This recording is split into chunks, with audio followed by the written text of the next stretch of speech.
안녕하세요. 돌쇠 뉴스 시작합니다. 소프트뱅크에서 자사 직원이나 의료기관 관계자를 중심으로 4만 명 이상을 대상으로 한 항체 검사를 실시한 결과 양성률이 0.43%였다는 소식입니다. 어젯밤 로이터 통신 보도인데요. 단순 계산만 고려하면 일본 인구 전체에 대해 54만 명에 해당하는 숫자입니다만 임의 제출 데이터에 근거한 것이므로 무작위 추출과는 전제가 다르다고 기사에서 설명하고 있군요. 구체적으로 의료인의 양성률은 1.79%, 기타는 0.23%로 결과가 나왔는데요. 집단 면역과는 거리가 멀죠. 오늘 아침에야 메인에 걸렸는데 반응이 불붙기 시작했습니다.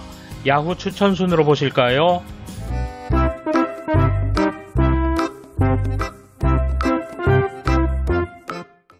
이에 대한 일본 네티즌 반응 보실까요? 사실은 이것인가 하는 소감.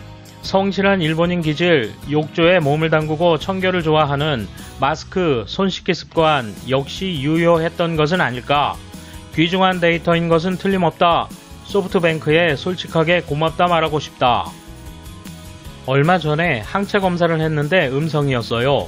평범하게 만원 전철을 타고 매일 출근하기 때문에 항체가 있을 거라고 생각했습니다만 생각보다 일본에서는 C19가 퍼지지 않았던 것 같습니다.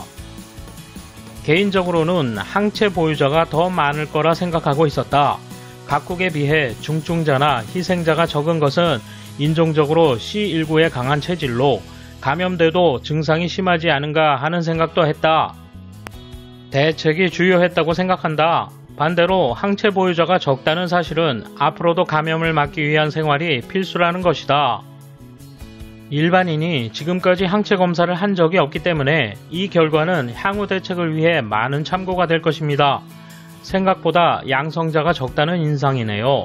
재차 일본의 팩터X가 수수께끼가 되었습니다. 시골이지만 시의 기부 목록에 소프트뱅크 이름이 실려 있었습니다. 대여 또는 무상 제공이었지만 세금 조달이 어려운 상당히 비싼 곳도 있었습니다. 감사합니다. 전국의 시읍면에도 같은 일을 하고 있을까요? 이런저런 말이 많지만 요점은 대부분 감염되지 않았고 항체도 갖고 있지 않다는 사실, 또 제2파가 올지 어떨지 모르겠지만 집단 면역 전략은 현실적이지 않은 것 같다. 항체 보유자가 생각보다 적네요.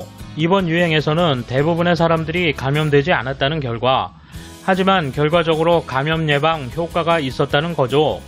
항체 검사 분모가 늘어날수록 이번 대책의 평가, 향후 대책으로 이어질 것입니다. 일부 의미 없다는 의견이 있습니다만 무슨 일이든지 분모가 확실치 않으면 올바른 판단이 서지 않습니다. 우선은 올바른 데이터 아래에서 어떻게 하면 좋을지 생각하는 것이 좋을 것입니다. 국가검사를 참고해도 일본에서는 전체적으로 항체를 가지고 있는 사람은 매우 적은 것이 사실인 것 같습니다.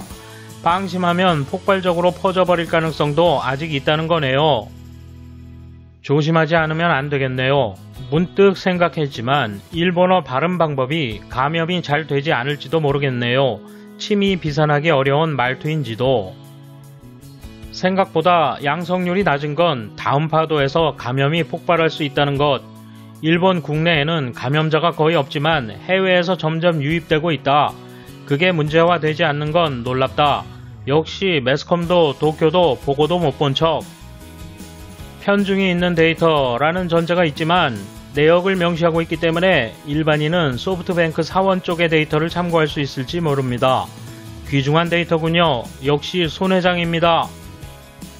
만일 0.43%를 도쿄의 인구 약 1,400만 명에 적용하면 양성자 수는 6만 200명, 현재의 도쿄의 누계 양성자 수가 5,408명이니까 약 10배.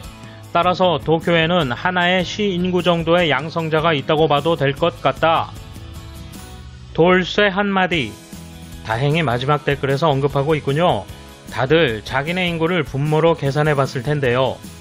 이미 만연해서 집단 면역이 되었기를 바랐다는 말들은 이걸 낫다고 쉴드치기 위한 수단으로 보이네요. 감사합니다. 돌쇠 물러갑니다. 이번 소식은 여기까지입니다. 시청해주셔서 감사합니다. 돌쇠처럼 우직하게, 마님처럼 화끈하게